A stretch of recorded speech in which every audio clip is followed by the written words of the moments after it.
ایک حکیم جنگل میں گھوم پھر رہا تھا۔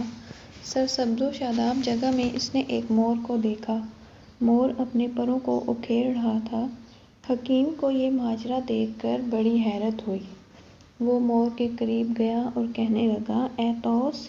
کیا تیرے حواس جاتے رہے کہ اتنے حسین اور خوبصورت پروں کو بے دردی سے اکھیڑ رہا ہے؟ کیا تجھے یہ احساس نہیں کہ تیرا ایک ایک پر لوگ ذوق و شوق سے سنبھال کر رکھتے ہیں؟ نشانی کے طور پر یہ مصحف پاک کے اوراق میں رکھے جاتے ہیں، پھر تیرے نازک پروں کی پنکھیاں بنائی جاتی ہیں۔ ارے حیوان، تیرا خالق کون ہے؟ کس نے تیرے بدن پر یہ بے شمار نقش و نگار بنائے ہیں؟ کیا تو اس مصور کو بھول گیا ہے جس نے اپنی مصوری کے لیے تجھے منتخب کیا؟ معلوم ہوتا ہے تو غرور میں آ کر اپنی کوئی نئی وضع قطع بنانے کے درپے ہے۔ مور نے دانشور کے یہ کلمات سنے تو بے چین ہو کر رونے لگا۔ اس کے رونے میں ایسا درد اور اثر تھا کہ حکیم جس نے مور سے پر اکھیڑنے کا سبب پوچھا تھا، نادم اور پریشان ہو کر دل میں کہنے لگا، میں نے ناحق اس مور کو چھیڑا، پتہ نہیں یہ کس پریشانی میں گھرا ہوا تھا۔ کاش وہ حکیم جان سکتا کہ مور کے ایک ایک آنسو میں کیا راز پوشیدہ ہے۔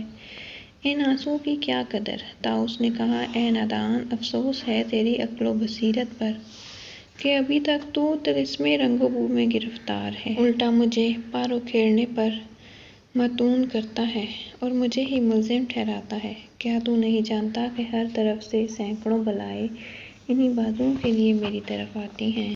ظالم شکاری انہی پروں کے لیے جال بچھاتا ہے۔ کتنے ہی سنگ دل تیر انداز ہیں جو انہی پروں کی خاطر میری جان ناتواں سے کھیلتے ہیں۔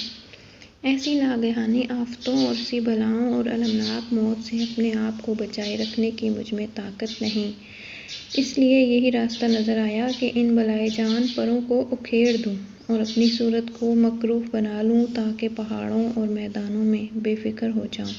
میرے نزدیک جان کی حفاظت بال و پر کی حفاظت سے زیادہ ضروری اور اہم ہے۔ جان تو محفوظ رہے، جسم کی ابتری کا جان کے مقابلے میں کیا غم؟ اپنے آپ کو بے نام و نشان اور عاجز و مسکین بنا کر رکھو تاکہ شہرت سے یہ حالت تم کو دور رکھے، کیونکہ شہرت سے گوشۂ عافیت چھن جاتا ہے اور شہرت بہت سی بلائیں اپنے ساتھ لاتی ہے۔